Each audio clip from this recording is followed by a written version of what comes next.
Hello दोस्तों, स्वागत है आप लोग का आपके अपने YouTube channel KD smart 91 classes में।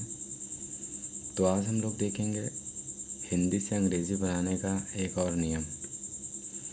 तो यहाँ पे कह रहा है कि हिंदी वाले जो वाक्य होते हैं उनको इंग्लिश में बनाने के लिए एक सेंटेंस देखेंगे, मतलब एक नया नियम। वो कौन सा है?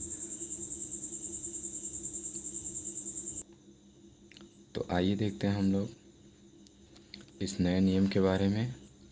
इसमें बता रहा है कि हम लोग पढ़ेंगे यूज़ ऑफ अबाउट टू, जिसकी हिंदी होती है, अगर इसके बाद वर्ब की फर्स्ट फॉर्म लगाया गया है तो इसकी हिंदी होती है वाला या फिर वाले या फिर वाली।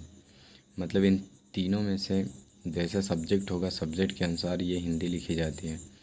फिर उसके बाद यहाँ पे अगर देखेंगे तो कह रहा है कि वर्तमान काल के वाक्य के लिए, मतलब वर्तमान काल के वाक्यों के लिए, तो कह रहा है कि जब वर्तमान काल का वाक्य होगा तो किस तरीके से हम लोग जो हिंदी लिखी रहेगी उसका मतलब इंग्लिश ट्रांसलेट करेंगे।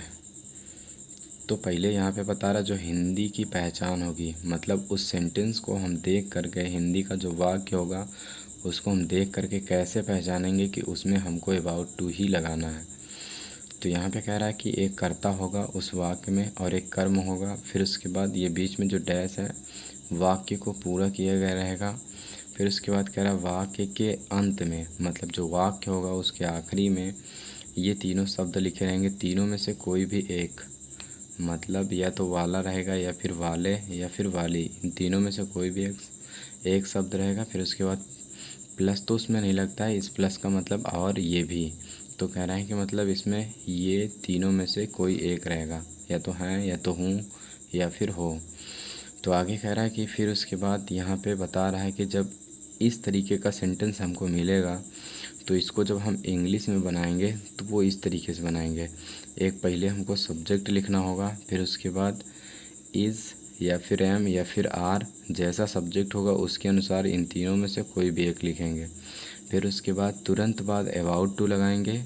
फिर उसके बाद वर्ब की फर्स्ट फॉर्म लिखेंगे। फिर उसके बाद यहाँ पे एक ऑब्जेक्ट, फिर उसके बाद अदर्स लिखेंगे। तो इसके लिए हम दो सेंटेंस लिखे हैं जो कि हिंदी में। तो कह रहा है कि वह घर जाने वाला है।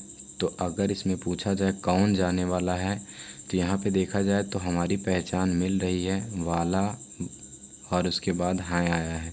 तो यहाँ पे भी यही कह रहा है इन तीनों में से कोई भी एक आएगा, फिर उसके साथ इन तीनों में से कोई भी एक आएगा। तो यहाँ पे एक ये वाला आया है और उसके बाद एक ये वाला है। तो यहाँ पे कह रहा है कि कौन घर जाने वाला है। तो ये बता रहा है कि अगर इससे पूछा जाए कौन घर जाने वाला है तो इससे सब्जेक्ट का पता चल रहा है। कह रहा है कि वह घर जाने वाला है, तो ये सब्जेक्ट हो जाएगा हमारा वह। तो इसके साथ हम लोग क्या सहायक क्रिया लगाते हैं, इज़। तो यहाँ पे हो जाता है ही इज़, फिर उसके बाद अबाउट टू, फिर उसके बाद यहाँ पे गो, अब आगे टू हाउस लगाएंगे। जाने के लिए यहाँ पे वर्ब की फर्स्ट फॉर्म लिखे हैं। फिर उसके बाद दूसरे सेंटेंस में कह रहा है कि दूसरे वाक्य में देखें तो इसमें कह रहा है तुम राम को पीटने वाले हो। तो कौन पीटने वाला है, तुम। तो इसके लिए यू हो जाएगा, यहाँ पे लिख दिए हैं।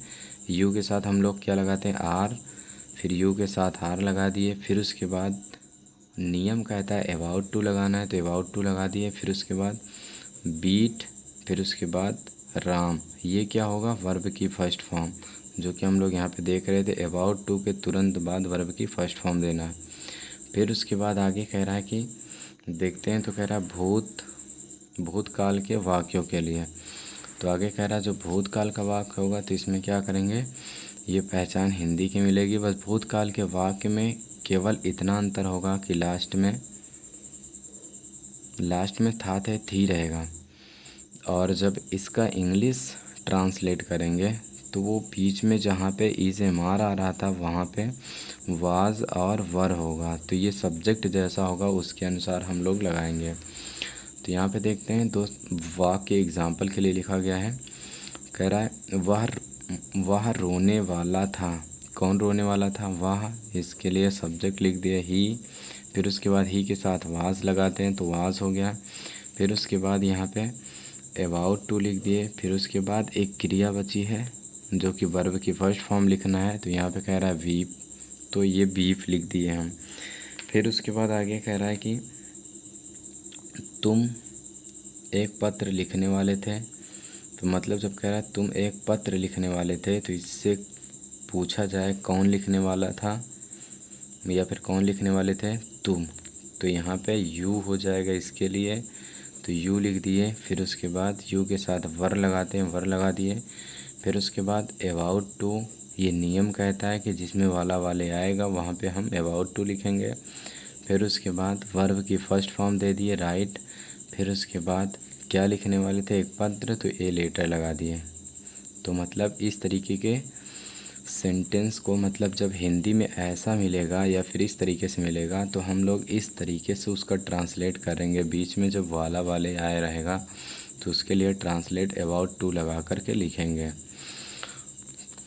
तो दोस्तों यदि यह वीडियो अच्छी लगी हो तो लाइक ज़रूर करना, और यदि चैनल पर नए हो तो चैनल को सब्सक्राइब करना और बेल आइकन ज़रूर दबाना।